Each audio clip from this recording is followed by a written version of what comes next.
Hey guys, All Jack No Trades here. It is day 11 of fixing the RX7, and today we are going to try to take out the CPU right here. I think this black box is what the CPU is. That's what everyone said online. The reason I'm checking this is because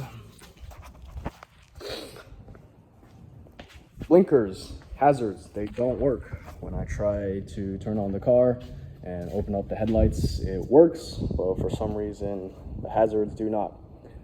There are three things that can cause this. I think one is the fuses over here. Either they're broken, it's called a meter back, I believe. I already checked that and it seemed to be fine.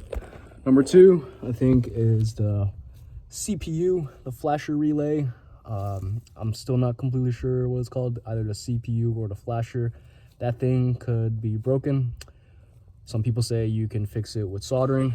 I'm not sure, I just need to take it out. Number three is this cluster switch right here, which could be broken. I also need to check that. But for today's episode, I'm just going to be taking out the CPU.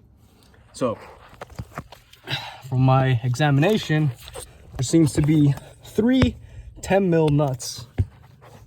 One right here, actually, okay. One right here, one in the, let's see this. One in the back right here, and then there's one more. I don't know if you can see it, but if you can see that, this little brown circle over there, I think behind there is another 10 mil nut that we have to take out. This is going to be kind of complex, a bit more difficult, but I think if you just have a little bit of patience, it should be fine. Again, all you need is just a 10 mil wrench to get these out. Also, I disconnected these two, I'm not sure what you call it, these wires right here. I don't know what they do, but I just disconnected it to give me some more room. All right, we got the first two, I think they're called nuts. We got the first two nuts out. The one right here is fairly self-explanatory. It just uses a wrench. But for the one in the back, this one right here, I actually took off the 10 mil itself and then used it to just go in, use it by hand, and then just unscrew it. All we got left is just one more in the back. I don't know if there's a fourth one, but hopefully it's only three. All right, I was able to get all three of the nuts out. The one in the back was really hard to get to. What I ended up doing was, let's see. I ended up loosening it from the back. If you can see it, the one in the back right there.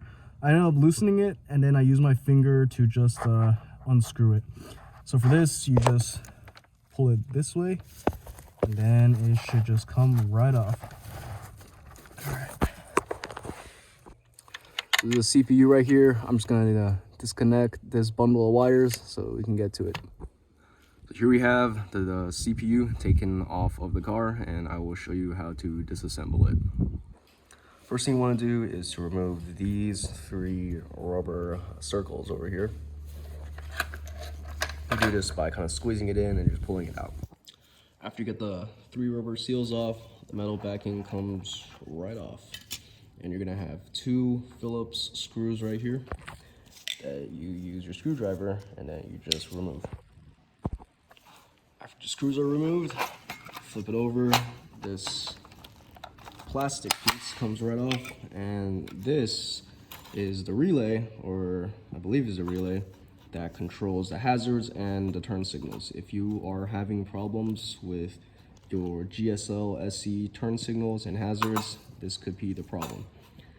Now to get to it, what we're gonna do is see, let's see if you can see this. There are four of these, I guess, points over here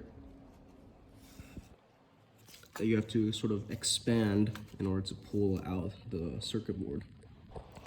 So just for some clarification, what I did was pull out this way and that way on the plastic housing while pushing down on top to get the circuit board out.